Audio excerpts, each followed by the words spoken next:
hospitality. You don't need to teach anyone in Vietnam hospitality. It's completely in the blood. It's completely in the heart. They're just very, very sincere, and they connect. They don't have to show off it. It's not about opulence. It's not about all the bells and whistles. It's about delivering the experience that connects with the location, as you said. You have to be prepared to sacrifice. You have to work hard. There aren't any shortcuts, and in this day and age, everybody thinks there are, but there aren't. Hello everyone, and welcome to another edition of Chat.Travel. I'm your host, Tracy May, and as you can see, we are in the beautiful city of Hoi An, Vietnam, at my most favorite boutique resort in the entire country, the Anantara Hoi An, sitting with the big boss, the GM of the Anantara Hoi An, as well as the area GM of Minor hotels throughout Vietnam.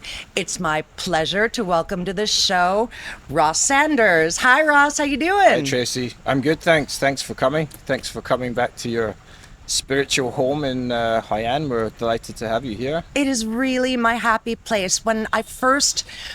When I got trapped in Vietnam and the borders closed and I could only travel inside of Vietnam, this was the first resort that I came to, and I had such a beautiful experience. The staff is so lovely, but it feels like a warm hug. It is such a beautiful, sexy boutique-like feeling. It's really my favorite, so I'm very happy to be able to film here. Thank you very much. We're happy to have you. Absolutely. So I would love to start from the beginning with you. Sure. I hear your accent. Where are you from? Where did you learn hospitality? Take us through that journey. And how did you end up in Vietnam? All right. Well, this is my mixed up international Scottish accent because I have to be understood the first time I speak and not the third time. Been in Asia for 21 years, in Malaysia, in Sri Lanka, in the Maldives, and now in Vietnam for the last almost 2.5 years. Mm-hmm. Kind of fell into hospitality by accident, as a lot of us do, and fell in love with it. But my dad is a luxury travel agent back in the UK. And my mum was a head lecturer of travel and tourism as well, so it was always in the blood. Right. From an early age, I was lucky enough to go on fantastic holidays. So I'd be on safari in South Africa at 12 years old when my friends are in Mallorca and getting different life experiences. That's rough. It was terrible. Rough life, but, terrible. But we survived. So got the kind of love and passion for luxury hotels from a very early age, and the travel bug as well. So as soon as I was able to do that, I was out and on the road. So I moved to Malaysia when I was 22. I thought, kind of like you, I thought I'd be here for a short time. Was doing a guest relations job and then built the career from there. I was on a private island called Pang Laut. Ended up spending 3.5 years there. A beautiful place, very, very hard work, but every day, if you don't love it, then you'll give up and just continue to put one day, and here we are in Vietnam. So lucky in many regards, travel is in the blood, and passionate about it, and excited to do more and more, and grateful to be in Vietnam, which is incredible. Yeah, it really is. But didn't your journey take you through Sri Lanka and through Japan and through the Maldives, which is top of my bucket list. I'm a scuba diver, so I'm dying to go. Yeah. So how did your international experience, you started so young, how did it, all the different places that you were able to work in hospitality affect how you present and teach your staff and how you run your properties here in Vietnam?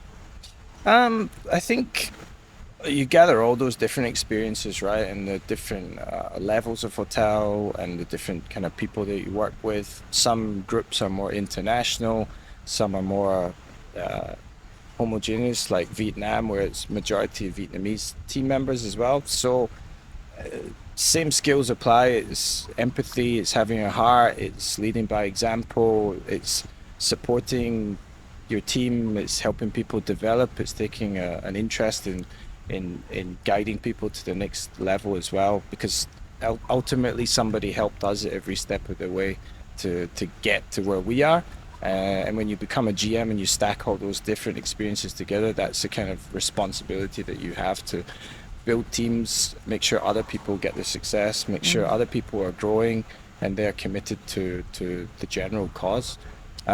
Different locations. Maldives was obviously uber luxury. Kihava, which is a private island with an underwater restaurant, overwater observatory. We had 3 astronomers on the payroll. An Anantara property? Anantara, yeah, it's probably our flagship globally. So that was incredible. But again, it was the COVID experience. It was trapped for a couple of years. As you were here with a lot of space and freedom in Vietnam, was stuck on a 40-acre island in the middle of the Indian Ocean with no guests for 6 months. And then when we had guests, we couldn't leave. So we were kind of stuck there working consistently without being able to travel out. So it was I had a full head of hair before then, and it kind of fell out. Either the desalinated water or the stress, probably both combined. So Maldives was pretty special. Obviously, work-life balance is a little bit more favorable in Vietnam, and that's a great experience as well. Sri Lanka, absolutely amazing. Very similar to Vietnam in terms of that young energy, very vibrant, very green. Lots of nature, lots of diversity in terms of experiences, lots of UNESCO World Heritage Sites, and that was a fantastic experience. So a lot of similarities with Sri Lanka and Vietnam in terms of that energy and the people and the different culinary experiences that you can have. So that was amazing, and I kind of grew up in Malaysia, so from 22 years old for about 12, 13 years I was there, found my wife there, and then managed to take her on my travels. So amazing experiences in all kinds of different places, and I think that just helps build your character and your resilience and your ability to adapt to different locations and different experiences and different teams and different situations, different guests as well. Get it. So it's all good. So, well, why don't you take us through your properties? So obviously we're here in Hoi An. This is one of your flagship properties, and then you have the beautiful Anantara in Quy Nhon, which I've had the privilege of staying in. It's just for anyone who has the opportunity to come to Vietnam, go there, trust me. And then you have Avani's, and you have and so you are the actual on-site GM for this resort, but then you are the area manager, so you oversee the umbrella. Does each other resort under your umbrella have their own GMs, and how do you sort of facilitate, how do you juggle them all, really? Yeah. So every hotel is in a different location, so we have an on-site GM as well. So I just work as the kind of support network for them and making sure we're all aligned and making sure that we're consistent throughout the brand and communicating down from head office and giving support and some leadership and some guidance. But every GM is quite independent in this company. That's one of the key strengths. Everyone's responsible for their own business and their own teams and their own guest experiences and creating that. And then I just sit above that and try and travel down every couple of months and visit them and make sure things are happening the way that we want to, and support them and anything they need from me. All very different. Vietnam, as we know, is a big country. For some reason, in tourism, everybody seems to think it's small and they can do it all in 2 weeks and start in the north and finish in the south. But it's long and skinny. A couple of thousand kilometers of fun in between. So even between here and Quy Nhon is 340 kilometers, and then to Munay from here is about 750. So it's big distances between all of them. So travel times, as we know, are not always the easiest. But every couple of months I'll get down and visit and spend a bit of time with the teams and spend some time with the GMs and just make sure that we're staying on track. Hoi An, of course, is they're all extremely different, as you know. Hoi An is very unique in terms of we've got the best location in the old town, we've got the heritage, we've got the kind of legacy from Life Resort before, and the kind of 21 years of consistent delivery of service.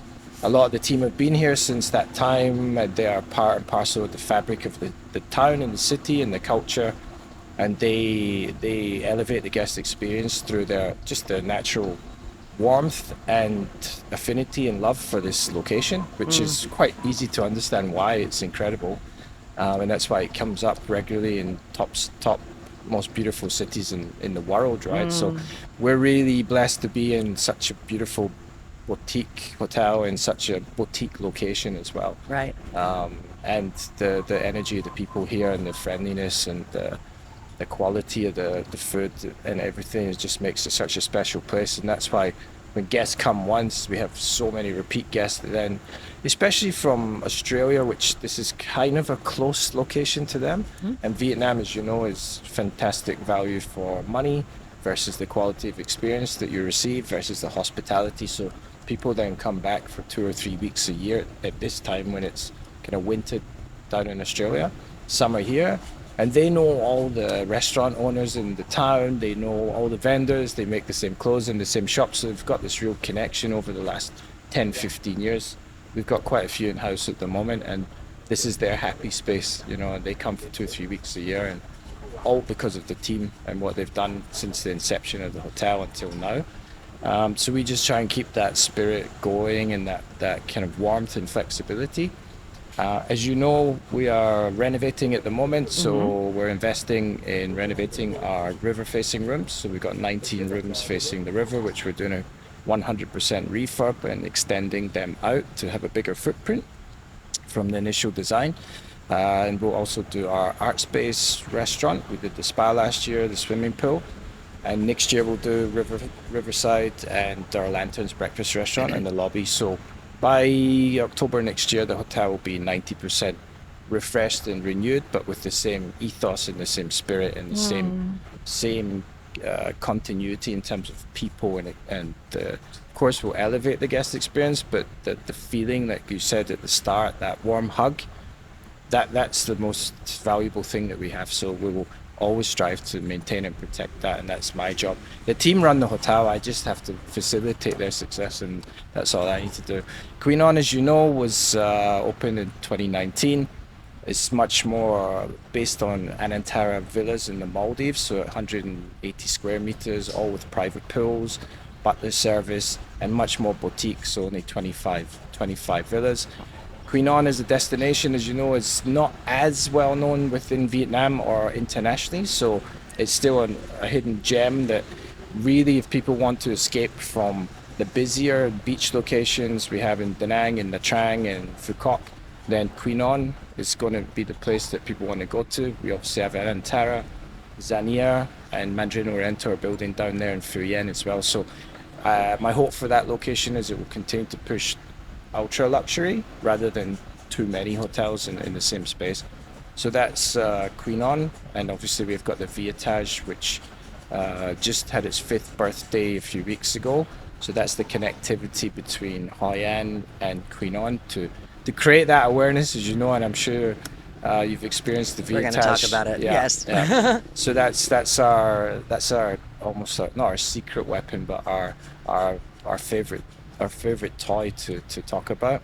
And Monet is a lot more Saigon-based domestic Vietnamese great villa product, which is the only villa product within a 5-star hotel in Monet, doing very well from the kind of up-and-coming economic improvements in Saigon and the wealth that's coming into that city. So kite surfing and the sand dunes and all those experiences as well. It's not as well connected to here. That's a bit more of a challenge. So it's always that flight into Saigon and the drive down, but also doing very well. So yeah, very, very different, all completely different, which is the way we like to have our hotels. They're indigenous to the local area and authentic to the location. And you can see by the architecture here that's what we've picked up. So yeah. There's so many things that I want to touch upon from what you said, but one of them is the fact that you were talking about Hoi An, and it is, in my opinion, one of the most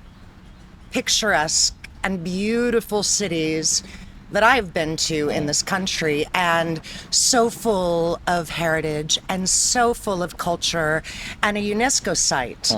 How do you maintain that ethos of your surroundings and these beautiful surroundings while still delivering modern luxury experiences for your foreign and local domestic travelers so that they can have that perfect balance of both?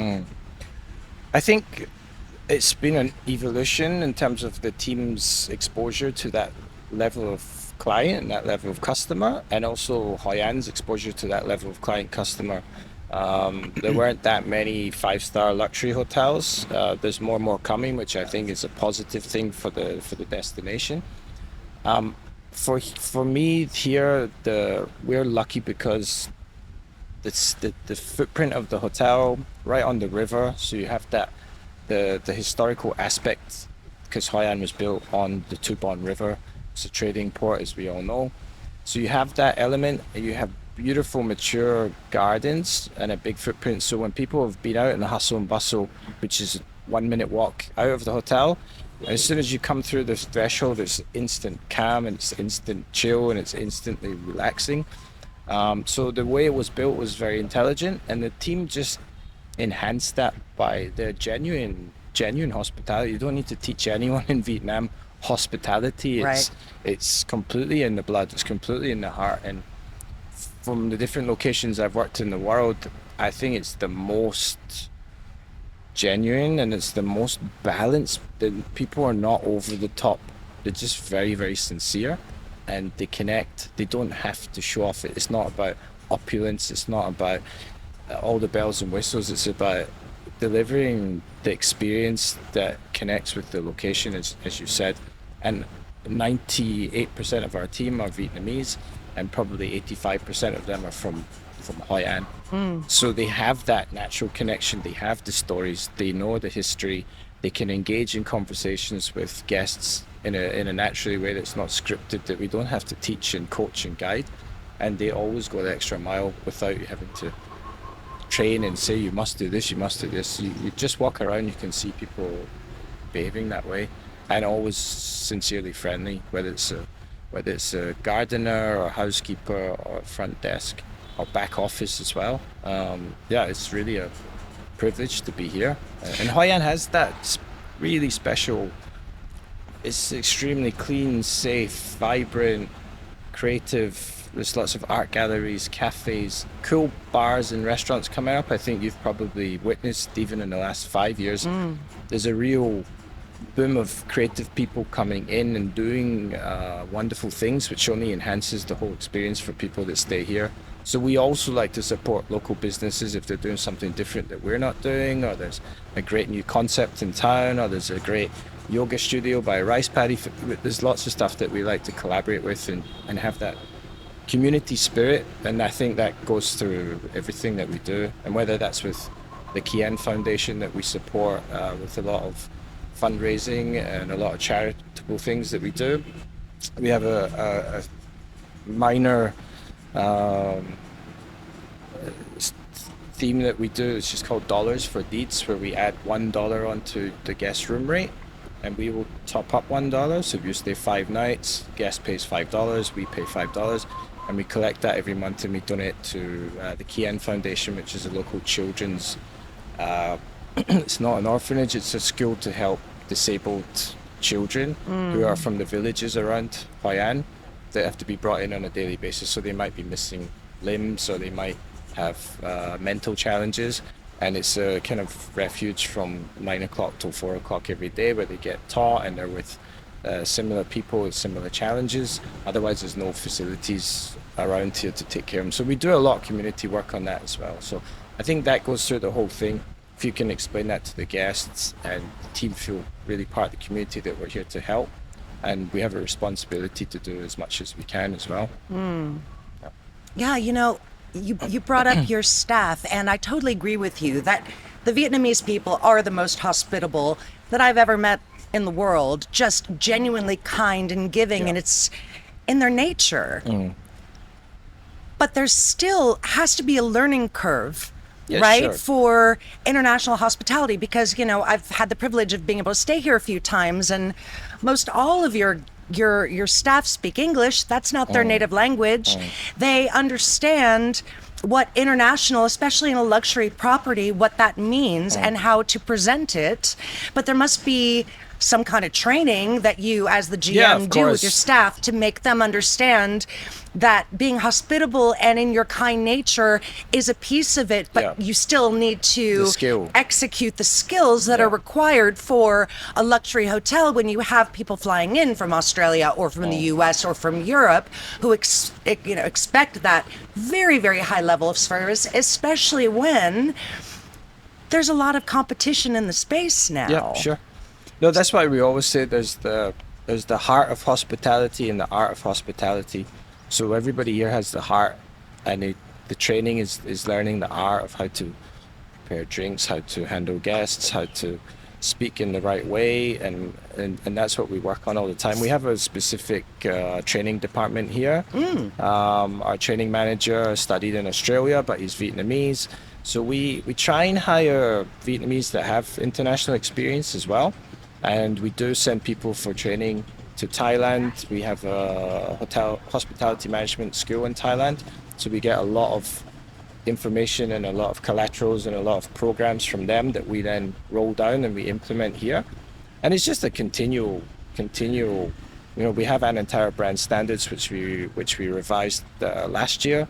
It's 1,400 standards on setups and SOPs and training and all that. So there is obviously the boring part behind it that you have to keep pushing and you have to keep training.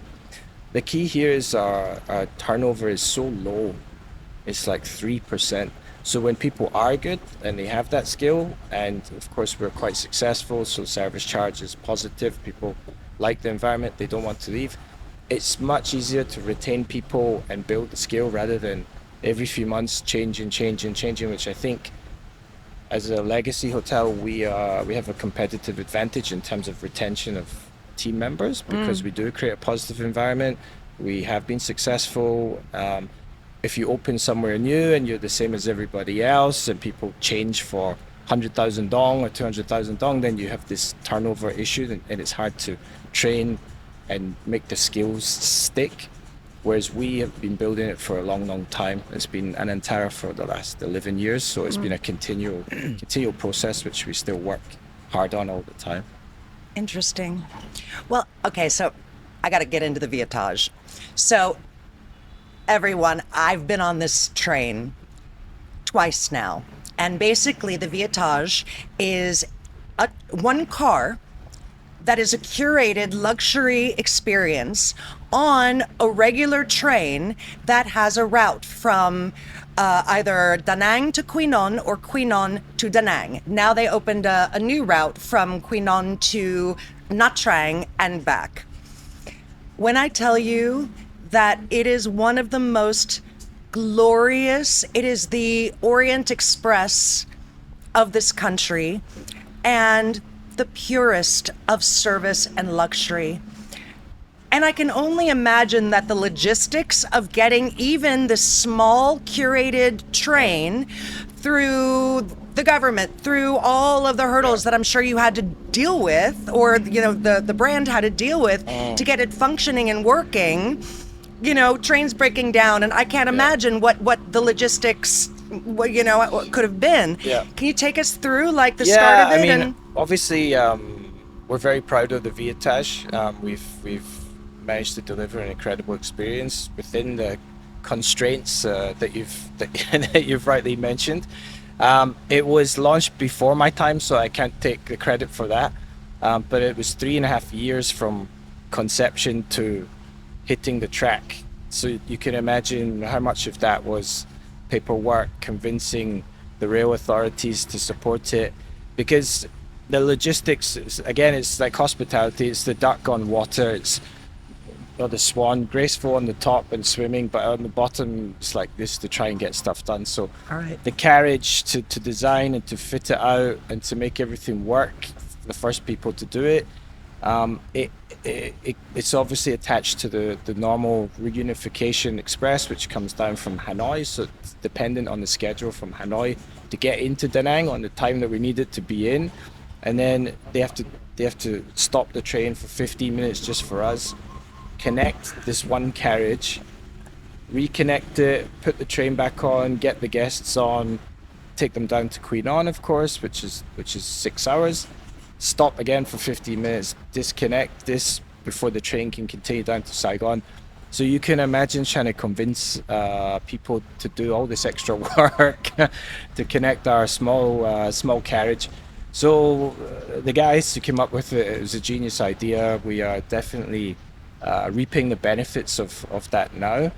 So when we did the second carriage last year in May, it only took us 6 months from deciding to do it to getting the train on the tracks, because You already had the plan, the we already have the blueprint. plan, we have the design, we kept it the same.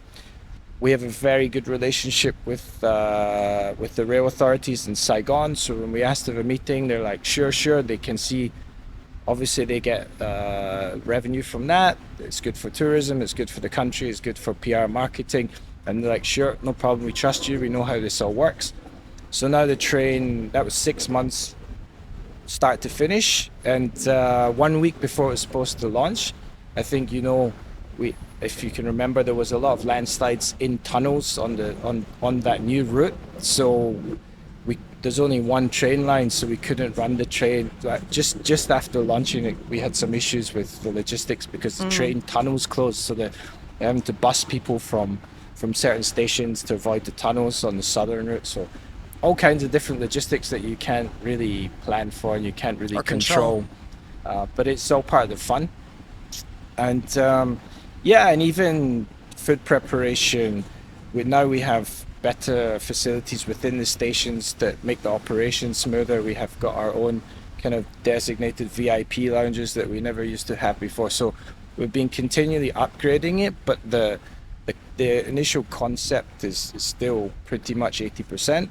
We now have dedicated spa therapists on the train, whereas before it was initially it was one of the butlers who had to like stop preparing and then go and do 15-minute shoulder massage. So we've elevated up the whole operation. We're always adding on little bits and pieces in terms of we use 95% locally sourced food items, most of beverage apart from wines and things like that. But we have Vietnamese gin flights, we have Dalat caviar, we have all menu items from Vietnam. So from a sustainability standpoint, that part is very much controlled. And as you know, we have to take the guests' menu choices before they go because we don't have a full-scale kitchen on the train. So the wastage is very minimal as well. But we're always elevating it, and the high tea aspect for the Quy Nhon to Nha Trang journey, because that leaves at 2:30 in the afternoon and gets into Nha Trang around 7:30. So it didn't make sense to do lunch, and if we had guests doing Da Nang to Quy Nhon, we couldn't then serve them the same thing on the next leg. So it's a continual journey. If people want to do it, it's around 11 and a half hours to go from Da Nang at 8 o'clock in the morning and finish in Nha Trang about 7:30 in the evening. So you start with your sparkling wine at 8 o'clock in the morning. As you know, it's a free flow. I've done it. It's a free flow bar for the entire duration of the trip, with very, very curated rail themed cocktails. My favorite being Off the Rails, it's particularly strong. So it is very curated, 12 seats maximum, extremely personalized. We've got 4 team members to take care of 12 guests, and that 6 hours goes by so quickly because you've got this incredible view of the rice paddy fields, the mountains on your right, the ocean on your left, the various temples dotted around that kind of throw back to timeless travel, which is buffaloes in the fields, and that the scenes that not everyone will see in Vietnam if they're flying around. You get this constantly changing landscape, which is stunning, and that's daytime. So Da Nang to Quy Nhon, and then Quy Nhon down to Nha Trang is beautiful because you get a lot more of the coastline. You're much closer to the coastline. You get a lot more of the fishing villages. The scenery changes. It's not quite as much mountainous and not quite as agricultural, but it's very different. So that continual journey is absolutely stunning, and it goes too quickly. That's what everyone says. They think, oh, what am I going to do for 6 hours on the train? And by the time people leave, well, they might have had a couple of drinks, obviously, but by the time they leave, they're like, oh, it just flew by. It was too quick, because the landscapes, you can be mesmerized just staring out the window And we've got a beautiful guide that our team put together, which describes the various different locations that you'll pass, some of the cultural aspects. So it's a history lesson within the guidebook that you see and you can relate to from the window. And you get this really authentic experience of Vietnam, because when you get on at Da Nang train station, it's a bit chaotic, and you cross the tracks and you go into a different world when you get into that luxury of the Vietnamese carriage and the bar and the throwback. And you see a lot of guests, they'll dress up for it, they'll be dressed for a special occasion, and quite often they are celebrating a birthday or anniversary, and we'll decorate their little booth and make it special for them. So it is very unique within the country, and I think we execute it to perfection. The feedback's excellent, and again, it just makes this combination with Hoi An, seeing the central coast, and then down to Quy Nhon, such a unique and special experience. So that's why we rebranded it. It used to be just the Viettage, and then about 18 months ago we rebranded it to be the Viettage by Anantara, because we wanted to make sure it was that consistency throughout, and people understood that the journey is from us start to finish, from here all the way to your villa or your checkout in Quy Nhon. So we're very proud of it, and anyone who wants to try it out, please get in touch. But it is it's a great advert for the country as well, to be honest with you. It is the most sensational luxury experience that I've ever had, and I'm really excited to try the high tea. I've done the 3-course meal, I've done the caviar upgrade, I've done the champagne, I've done the cheese platters, but I still haven't done your high tea. You have an open invitation, you know that, so anytime you want to try, either from Nha Trang to Quy Nhon or Quy Nhon down to Nha Trang. Can't wait. Yeah. So let's talk about, we talked about Vietnam as a destination in general. I mean, in the 5 years that I've lived here, it has changed so much. Every day there is some new fabulous Michelin restaurant opening, or some gastropub, or some fabulous collab with the big chef in Thailand. How has hospitality in the luxury sector, you think, evolved even in the time that you've lived here? And where do you see it going in the future when it comes to international tourism? Yeah, I think when I got here, there was still that lull after COVID, so everything was a little bit slow. And now I just feel everything's accelerating. In the last 6 to 9 months, there's so much happening, whether it's, as you said, the Michelin Guide came here a couple of years ago. That's gotten everybody pulled together and fired up. It was in Da Nang this year. In Da Nang, I was at the ceremony, so that was amazing. So there's a lot more recognition for what's happening in Vietnam globally, internationally. I think there's still not enough luxury hotels, but lots more people are going to come in the next 18 months to 2 years, which is great for the destination. And I do feel a shift coming from Thailand. So I think once the infrastructure is here and there are more luxury hotels and more international brands doing destination marketing for the various different locations in Vietnam, it's only going to pop. We just need to make sure that the airports and the infrastructure and everything is, I know they're working hard on it now, and there's a long lead time to fixing that. That will definitely help, because there's a little bit of a bottleneck at the moment, and there's a little bit of a shortage in terms of business class flights coming in, especially to Da Nang. So those things will help, but it's a But aren't there direct flights now from Korea? I mean, like, there's huge tourism from Korea. They just launched the a direct flight from Dubai, correct? On Emirates? It's via Bangkok. So so it's not direct. It's not direct, but they will do it direct once they can see the demand is there, which is great for the destination. So that's all positive. That's what I mean. It's all starting to move in a great... Direct from Hong Kong. Yeah, it's still more regional, but Da Nang as a city, I think, has got so much more potential from Europe and various other parts of the world. So more quality people coming in. I think there's a lot more local talent being developed, Vietnamese that have come back from overseas that are excited about the country going in a very clear straight line in a positive way. A lot of expats coming here on holiday and realizing they can start businesses and do creative things here as well, which is great.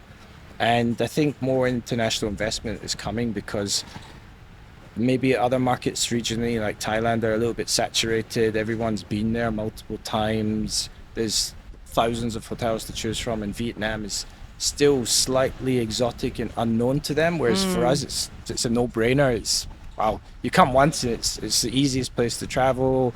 People are super friendly. It's safe. The food's amazing. Food's amazing. It's very inexpensive. very good value for money. So I think it's still unbelievably a little bit of a secret, and it's just going to pop and continue to go in a very linear, clear upward trajectory, which is great for all of us. Absolutely. And you brought up a couple of times about branding and the importance, obviously, of branding, not only internally to make sure that all of your properties and even the Viettage stays in line with the overall brand vision, Yeah.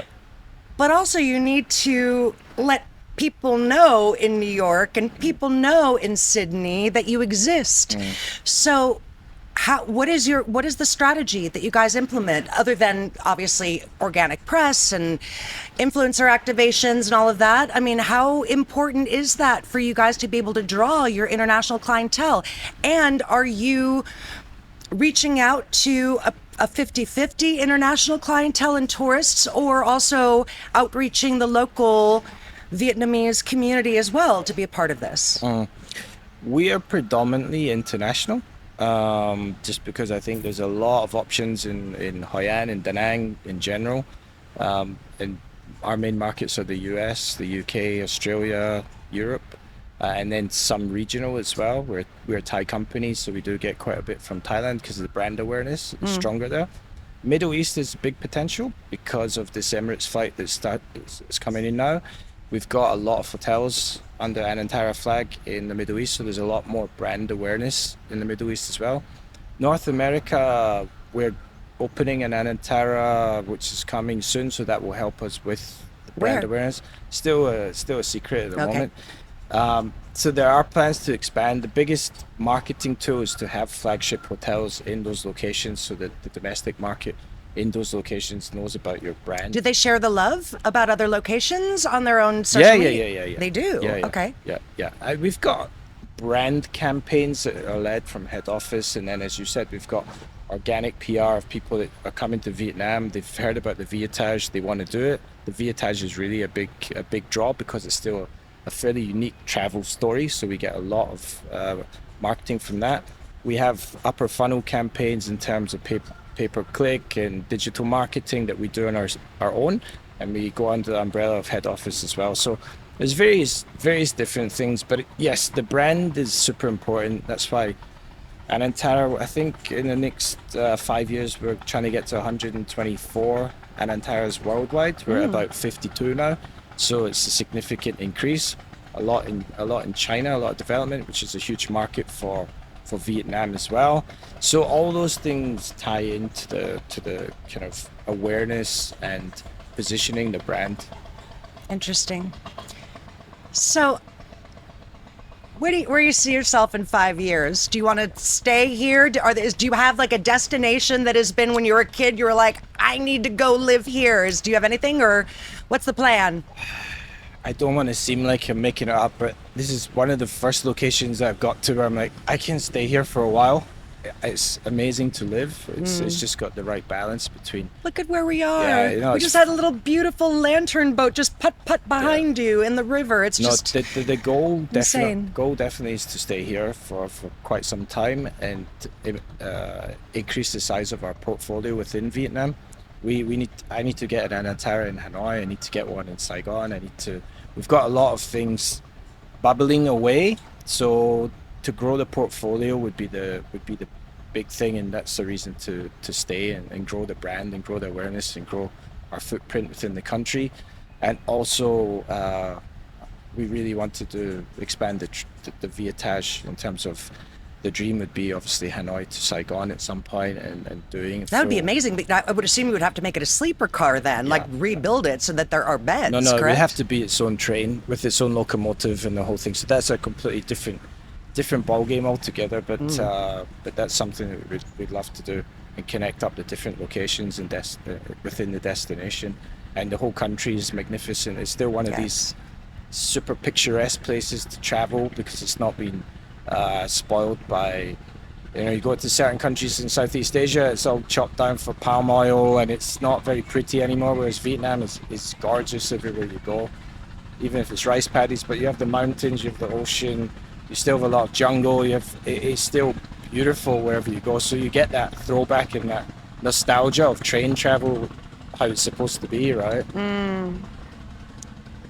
Well, the second that you open that route, even Saigon to Da Nang would be amazing. I actually, I just moved to Da Nang, and I kind of snuck on my dogs. I wasn't supposed to, but I booked out a sleeper car that had 2 beds, and I brought my photographer with me so we could document it, and like kind of snuck in my 2 dogs so that they could travel because I didn't want to fly them. And it was 18 hours on this train.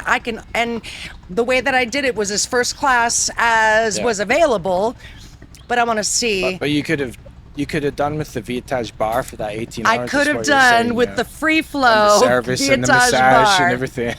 Absolutely. So we're going to wrap it up in a minute, sir. Okay. I just have one final question for you. You've had so much experience since you were a kid in hospitality in the hotel space as a hotelier.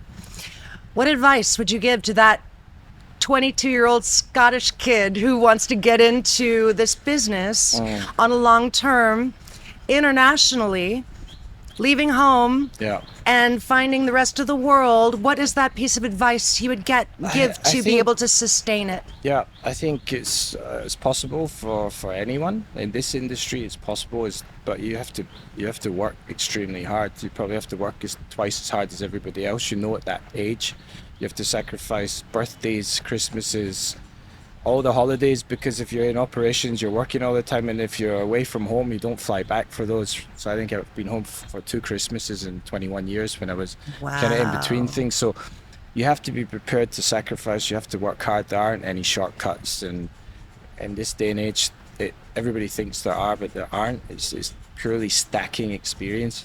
So I would say if you're working 14 hours a day or 15 hours a day, at that time you're working double the amount of time as you would in a normal job, and so you learn twice as fast. So learn twice as fast, you can grow. There's no straight line. Be prepared to move, be prepared to go where the company needs you to go at that time, and you'll move quicker, you'll learn faster, you'll become more resilient, and then it becomes much easier. You just take it just rolls off like water off a duck's back. But the initial probably 10 years, you have to put in a lot of effort. Like anything you're successful at, right? I mean, there's no cheat sheet. It's really working hard, understanding people, gaining that respect from people because of how you look after them, or the effort that you put in, or the knowledge that you have, or the guidance you're able to give, and you only get that through hard work and perseverance. You can't learn it in a book. You can learn certain things, but you can't learn it in a book. So that's what I'd say. It's 100% possible, but don't think it's going to be easy. And it's not sitting on a beach with a cocktail and sending selfies to your friends saying, "Look at my life." It's a lot of hard work and blood, sweat, and tears. But you get to do some incredible things and travel to amazing places and meet unbelievable people. So it's a very rich, fulfilling life, but it doesn't come without its challenges, shall we say. I get it.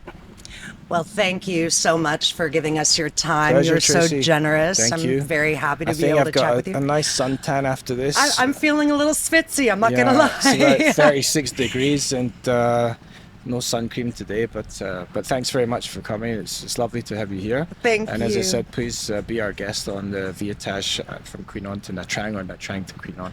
Nha Trang to Queen Anne even better, because then you can stay again at Anantara, and you can see some of the improvements that we've made. Amazing. I cannot wait. All and right. thanks to all of you for watching Chat Travel. I'm Tracy May. Have an incredible rest of your day. Thank you.